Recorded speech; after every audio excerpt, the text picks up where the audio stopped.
And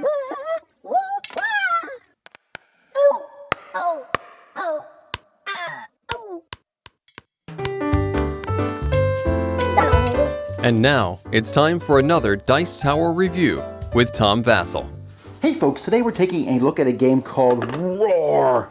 Now this is a game in which one person is playing a monster and everyone else is playing scientists trying to catch that monster. Well, what makes this game unique is that it uses, in this case, an iPad or any iOS or device that you can use. Basically, you need a camera. It works with Google Play and on the App Store at iOS. And if you have one of those, you can use this to for the monster to hide himself. I can show you.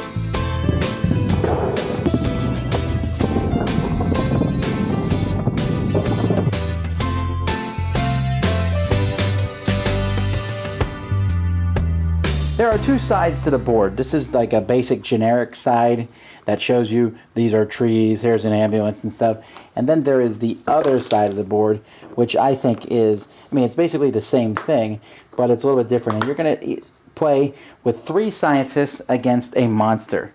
Now, as I said, to play this game, you need an app. So we're going to be using my iPad app here. Has some music on it. We're going to turn the music off for now to see how it plays. So here we go. The first thing you'll do when you're playing this is pick which monster would you like to be. I'll be Zap. Alright, so now we're going to pick our mission. Alright, so let's say we'll pick mission 2. And you do not have a board? Well, no, I do have a board. And we're going to use this board. This is the board that we're using.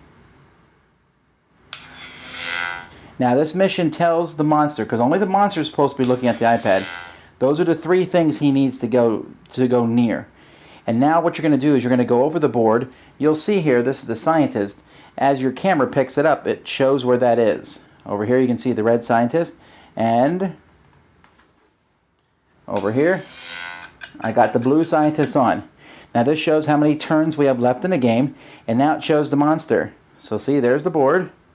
Here's the monster. You can see the board is essentially the same as it shows the different things on the board, but it shows the monster. So I'm going to look at my monster. There's my monster there. The monster can move 3 spaces on my turn. So I move the monster 3 spaces, and when I'm done, I press this.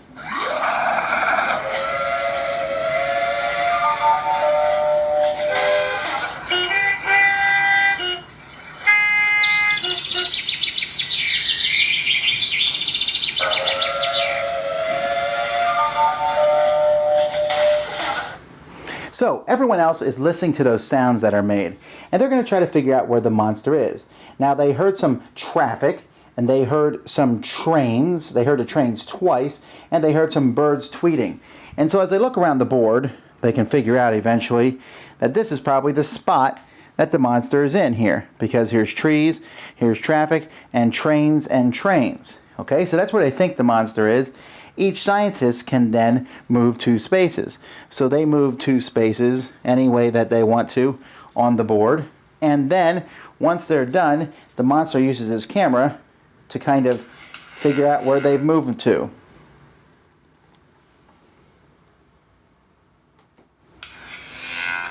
Once they move, the new monster people are on the board, and you can see that this guy is only 2 spaces away from the monster. Now remember, the monster needs to end his turn next to these 3 things at some point over time. But he also needs to run away. If he doesn't move far enough this time, it's possible that the good guys, the scientists, will catch him. So if I move him down there. So now listen, you can see here that where he is on the board, and you can hear his monster sound again. And as you listen to these sounds, players can try to figure those out. What each player has is they have a board here. And so I can be marking those. Oh, I heard the trees. Oh, now I hear construction. So I'm going to mark this one here on the board. And if they hear these and listen to these, they can figure out exactly where the monster is. That is basically the game.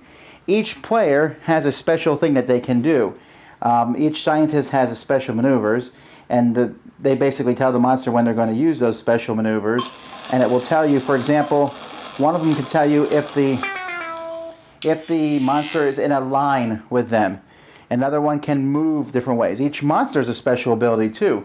One of the monsters, the one that I'm using, can replace one of the sounds with just basically a monster sound. So you only hear 3 of the 4 sounds. So the game will continue until the scientists land on the monster, in which case they win, or until the monster has touched the different things he needs to touch for his mission and basically avoid capture by the scientists, in which case the monster wins. That's how you play. Some positives here. First of all, the theme is great. The art is great. I really like this board. I will never use, I did use this board, but this board is very bland compared to just how nice this board looks. I really like how well the board looks, and it's easy to play. The components, the scientist things are thick. They have these special things on them, and the app works pretty seamlessly. The only problem I had with the app was occasionally the monster guy has to put it away basically while the scientists are deciding where to move, because if he moves it over the board and they're not sure where they want to move, it can capture where they move, and I couldn't find a place to take that back. The sound effects, the app look great. The monster looks great.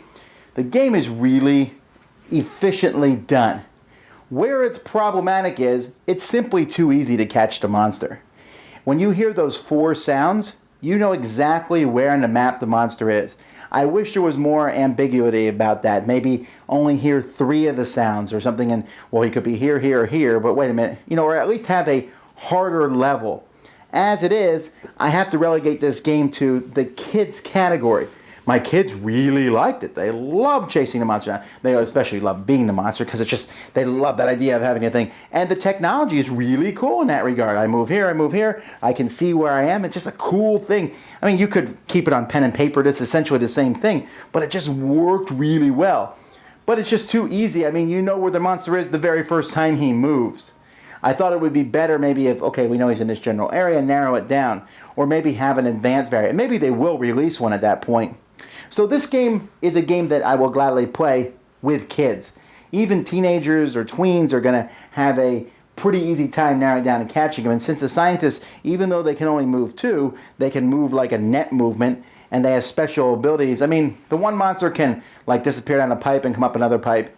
But the monster I will always use is the one that gives only 3 noises, because I just feel like that gives him a somewhat more fighting chance. After like a game or 2, the monster always loses. Not to mention he has to escape the scientist, but he also has to hit those points. So he has to do that, and the scientist basically pinpoint where he is and just go get him. So, good for kids. Could be good for adults. The technology and the game work together really well. It's just not there yet in that regard. Dice Tower Judgment, approved for kids only. Thanks so much for watching the Dice Tower videos. Find more great videos and reviews, as well as our top-rated audio podcast at Dicetower.com. You can also find other great shows at Dicetowernetwork.com. I'm Eric Summerer, and you've been watching The Dice Tower. The Dice Tower is sponsored by Cool Stuff Inc., where you can find great games for great prices. Cool stuff in stock. Check them out at CoolStuffInc.com. Shut the door!